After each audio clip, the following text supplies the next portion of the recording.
Hello everyone. Today we're going to talk about the last part of interaction of light. We want to talk about light scatters. Before we define what does scattering mean, I want you to look at this figure. In this figure here, the sunlight passes through the cloud.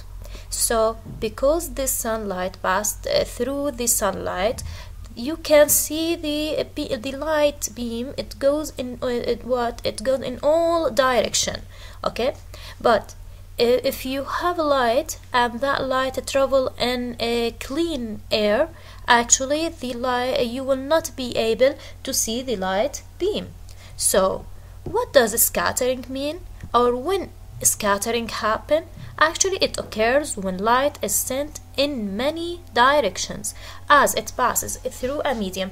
As we saw here in the figure, when the sunlight passes through the medium, what is the medium here? Is the cloud. The light waves, the rays, actually, they go in all direction. You can see these rays because of the scattering. Okay, what are the things that help to scatter the light? The dust and small particles, they can scatter the light. Because of scattering, we can see the color of sky blue. How that happen? Why the color of sky is blue? Why we see it as a blue color? What happened in the air, as you know, a lot of small particles and dust. So the particles in the air scatter short wavelength. This one is very important. They scatter what? Short wavelength, like blue and violet, more than what? Long wavelength. Long wavelength like red and yellow.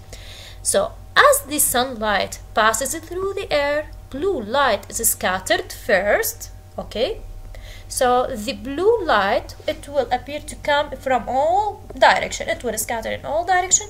At the end, we see the color of the sky blue.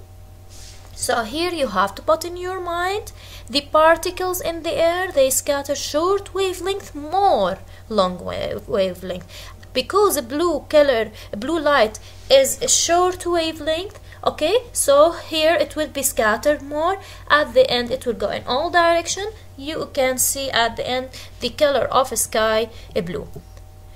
Okay, but actually when you look at the sky at evening, the color of the sky, it becomes like yellow and red. Why we see it not blue at that time?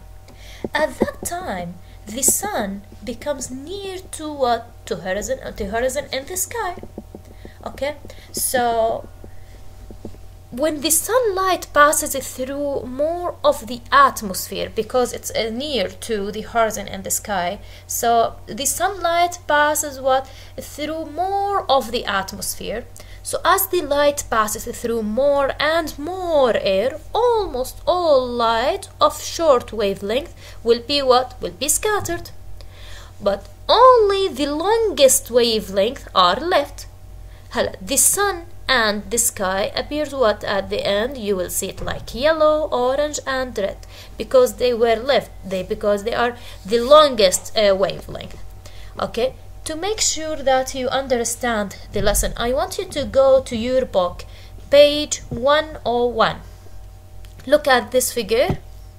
This figure here on page 101, it shows when in the evening, look at the first one, in the evening, sunlight, look at here, it becomes near to the horizon. Okay, so in the evening, sunlight travels through a lot of air. The blue light scatters, leaving only redder light, يعني هي اللي هو عنا longest wavelength. Okay, but at the daytime, look at the location, look where is the sun. The sky appears what? Blue, because air scatters blue light more than it does other colors. So you can see the color of the sky blue. To make sure that you understand the lesson, I want you to solve question 13, page 101. Okay, also you have lesson review, page 103. You have to answer these questions. These questions are homework. You have to send me this homework as a Word document to my email. Thank you for listening.